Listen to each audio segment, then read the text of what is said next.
누가복음 20장 19절부터 26절까지 제가 봉독해 드리겠습니다. 서기관들과 대제사장들이 예수의 이 비유는 자기들을 가리켜 말씀하심인 줄 알고 즉시 잡고자 하되 백성을 두려워하더라. 이에 그들이 엿보다가 예수를 총독의 다스림과 권세 아래 넘기려 하여 정탐들을 보내어 그들로 스스로 의인인 채 하며 예수의 말을 책잡게 하니 그들이 물어 이르되 선생님이여 우리가 아노니 당신은 바로 말씀하시고 가르치시며 사람을 외모로 취하지 아니하시고 오직 진리로서 하나님의 도를 가르치시나이다. 우리가 가이사에게 세를 바치는 것이 옳으니까 옳지 않으니까 하니 예수께서 그 관계를 아시고 이르시되 데나리온 하나를 내게 보이라. 누구의 형상과 글이 여기 있느냐? 대답하되 가이사의 것이니이다. 이르시되 그런즉 가이사의 것은 가이사에게 하나님의 것은 하나님께 바치라 하시니 그들이 백성 앞에서 그의 말을 능히 책잡지 못하고 그의 대답을 놀랍게 여겨 침묵하니라. 아멘. 서기관과 대제사장들이 스파이를 예수님께 보냅니다. 어떻게든 예수님을 붙잡아서 체포해서 자기들의 힘으로는 안 되니까 로마 총독, 로마에서 파견된 유대 지역을 다스리도록 파견된 총독의 손에 넘기려고 빌미를 잡는 거죠. 그래서 그 스파이들이 예수님께 아첨하면서 당신은 무엇이든 옳은 말만 하시는 분인데 사람을 외모로 보지 않고 옳은 말만 하고 진리를 말씀하시는데 우리가 뭐 하나 여쭈려고 합니다. 이렇게 와서 묻기를 가이사에게 세금을 바쳐야 합니까? 바치지 말아야 합니까? 하고 물었습니다. 가이사는 황제를 가리켜요. 로마 황제. 그 당시 이 유대 지역을 로마가 다스리고 있었단 말이죠. 로마가 유대 지역으로부터 이스라엘을 다스리면서 유대 지역으로부터 많은 세금을 걷어갔습니다. 우리가 일제시대 때 일본이 우리의 쌀과 이런 것들을 수탈해가고 많은 세금을 거둔 것과 같죠. 당연히 이스라엘 사람들은 로마에 대해서 반감을 가질 수밖에 없습니다. 당시 이스라엘 사람들은 로마로부터 독립하려고 독립운동을 하는 사람들도 많았고, 근데 이제 AD 70년경에, AD 68년경에 로마가 유대인들이 독립운동을 하는 것을 완전히 잠재우려고 군대를 보내가지고요, 유대 지역을 완전히 초토화시키거든요. 어쨌든 이 유대인들이 로마에 대해서 당연히 반감을 가지고 있고 자기들을 억압하고 세금을 거둬가는 로마의 우호적인 사람들은 당연히 매국노 취급을 하죠.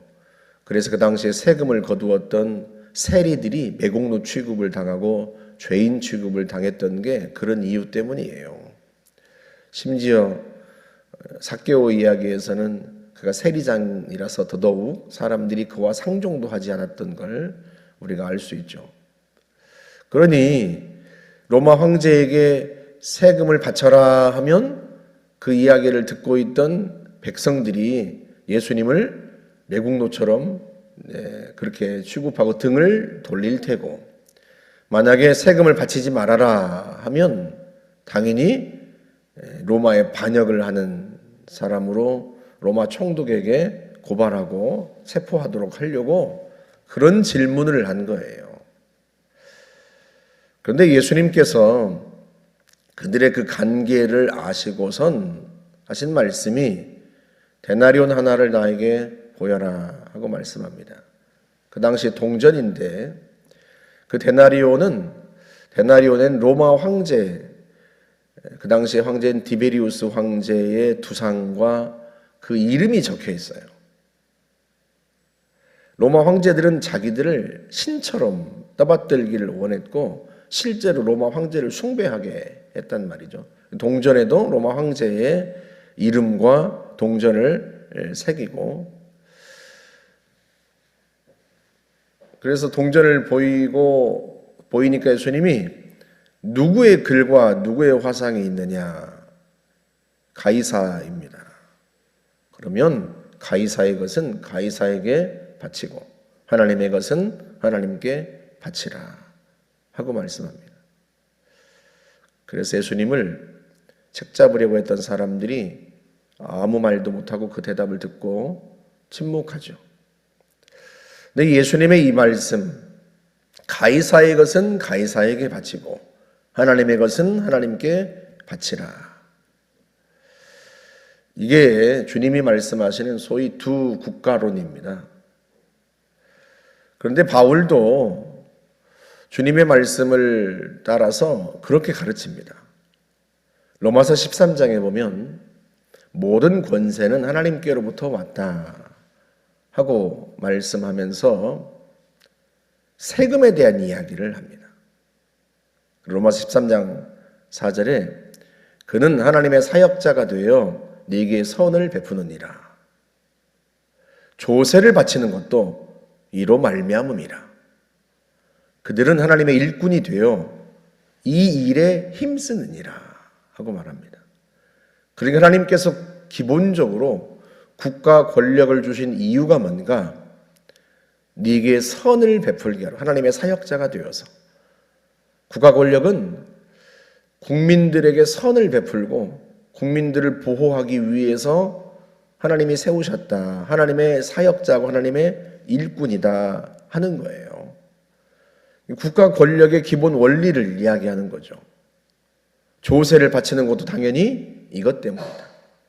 하나님의 일꾼이 되어서 이 일에 힘쓰게 하려고 국민에게 선을 베풀고 국민을 보호하고 그걸 하도록 하기 위해서 조세를 바치는 것이다. 그래서 조세를 바칠 자에게 조세를 바치고 관세를 바칠 자에게 관세를 바치라 하고 바울을 통해서 말씀합니다.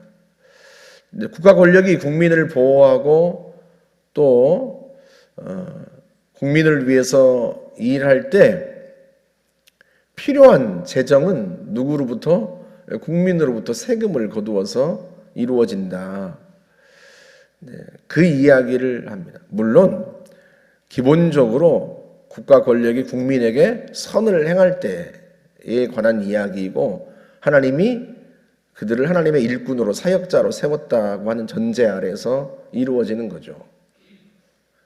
그래서 예수님께서 말씀하신 가이사의 것은 가이사에게 바쳐라 하는 것을 사도 바울은 그렇게 이야기합니다. 국민이 국가에 세금을 바치는 것은 당연하다, 이런 의미예요. 우리도 그러지 않습니까? 우리는 가끔 그런 생각을 하죠. 세금은 많이 내는 것 같은데 국가로부터 받는 것은 별로 없는 것 같은. 사실은 많은 서구 나라들이요, 많은 세금을 거두고 국민의 노후까지 책임지고, 유럽은 주로 그렇게 합니다. 세금은 국가 권력이 존재하는 기본 베이스죠. 세금이 없이 어떻게 국가 권력이 존재하고 국가가 국민을 위해 봉사할 수 있겠습니까? 그래서 성도도 당연히 세금을 내야 하는 것이고 그 일에 인색할 필요가 없는 거죠. 주님의 말씀에 따르면. 그리고 하나님의 것은 하나님께 바치라. 하나님의 것도 있어요.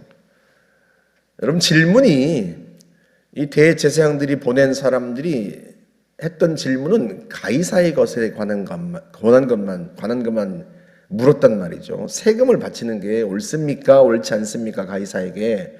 그런데 예수님은 가이사에게만 가이사에게 바쳐야 될 것만 이야기한 게 아니라 하나님의 것도 이야기합니다. 가이사의 것은 가이사에게, 하나님의 것은 하나님에게. 하나님의 것에 대해서는 묻지 않았죠.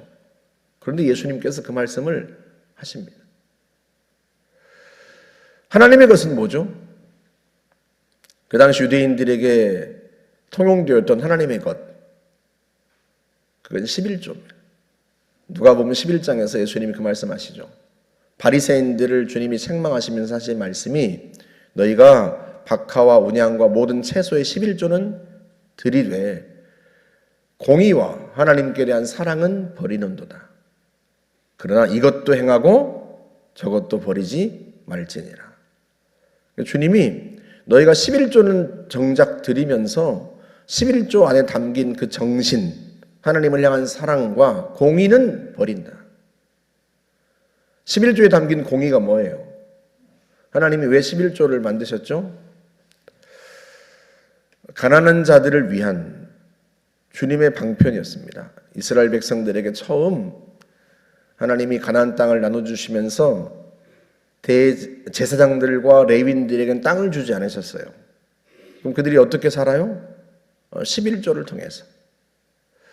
백성들의 11조를 통해서 레위인과 제사장이 생활하게 하고, 그뿐 아니라 11조를 매년 레위인과 제사장을 위해서만 내는 게 아니라 3년째 되는 해에는 또 다른 11조도 내요.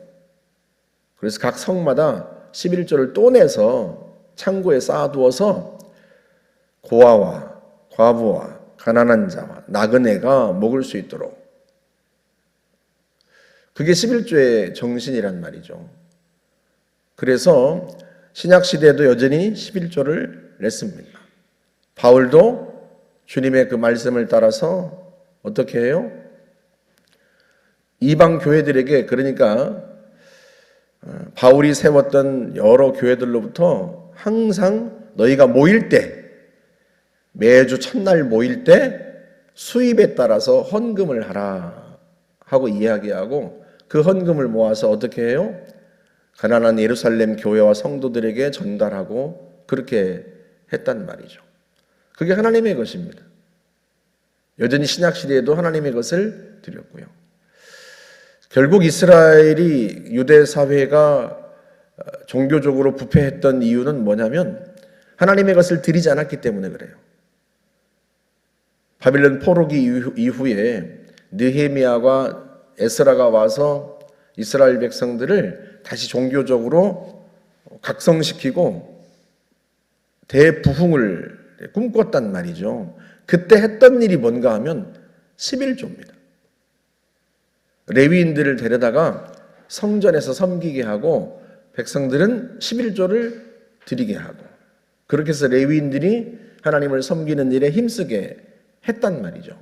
그런데 느헤미야가 예루살렘 성벽을 완공하고 그렇게 대각성을 일으키고 잠시 페르시아로 돌아갔다 왔더니 레위인들이 다 도망가고 없어요. 어찌된 일인가 봤더니 백성들이 11조를 하지 않아요. 11조를 하지 않으니까 레위인들이 먹고 살 수가 없잖아요. 생활할 수가 없잖아요. 그러니까 성전을 다 버리고 먹고 살 길을 찾아 떠난 거죠. 그것 때문에 이 느헤미야가 분노하면서 백성의 지도자들을 책망하는 장면이 느헤미야 13장에 나옵니다. 끝내 그게 안 돼서, 하나님의 것을 하나님께 드리는 게 안 돼서 유대 사회가 결국은 종교적으로 몰락하게 되는 거죠. 말라기 선지자, 마지막 구약의 말라기 선지자가 말라기 3장에서 말라기 선지자를 통해서 하나님이 말씀하시죠. 너희가 사람이 어찌 하나님의 것을 도둑질하겠느냐. 그렇지 않겠습니까? 사람이 감히 어떻게 하나님의 것을 도둑질하겠어요. 그러나 너희가 하나님의 것을 도둑질하고도 우리가 어떻게 하나님의 것을 도둑질하였나이까 그런다. 이는 곧 11조와 봉헌물이라. 11조와 봉헌물, 하나님께 드려야 마땅히 드려야 할 제물을 드리지 않으면서도 아니 우리가 어떻게 하나님의 것을 도둑질하겠어요. 감히 그렇게 말한다는 거예요. 그게 하나님이 이스라엘 백성들을 향해 했던 책망입니다. 예수님께서 신약시대는 거꾸로 말씀하시죠. 너희가 11조는 드리는데 하나님을 향한 사랑은 저버렸다. 그 11조 속에 담긴 공의와 어려운 이웃들을 위한 그 공의, 하나님을 향한 사랑, 그 정신은 버린 채 형식적으로만 11조를 내고 있는데 이도 행하고 저도 버려서는 안 된다. 그게 주님께서 지금 하나님의 것은 하나님에게, 가이사의 것은 가이사에게라고 하는 말씀 속에 담긴 메시지예요. 오늘날도 마찬가지입니다. 여러분, 우리가 국가에 내는 세금은 국가가 하나님의 일꾼이 되어서 국민들을 위해서 봉사하고 헌신하는데 힘쓰게 하기 위해서 당연히 세금을 바치고 세금을 내고, 또 하나님의 백성들을 위해서 해야 할 일들을 할 수 있도록 하기 위해서 당연히 교회에 11조도 내고, 그렇게 해서 주님께서 세우신 기관들이 그 일들을 잘 감당할 수 있도록 하는 거죠. 오늘날 교회도 본래는 이중직이 안 됩니다. 목사는 교회 법이에요, 그게. 근데 요즘에 그 이중직을 허용하고 있어요. 왜냐하면 교회가 다들 어려우니까, 개척교회는 더더욱 재정이 어려우니까 목회자가 뭐 재정이 어려운데 성도가 몇 명 안 되고 그리고 먹고 살 길이 없잖아요. 그래서 할 수 없이, 어쩔 수 없이 이중직을 허용하는 방향으로 법을 바꾸고 있어요. 이게 안타까운 일이죠. 2년 전에 서울 지역에 개척한 목사님들이 저에게 오셔서 제가 그분들에게 컨설팅을 해줄 때 한 분 한 분 사정을 살피니까 보니까 이제 교인이 2명밖에 없어요. 2가정.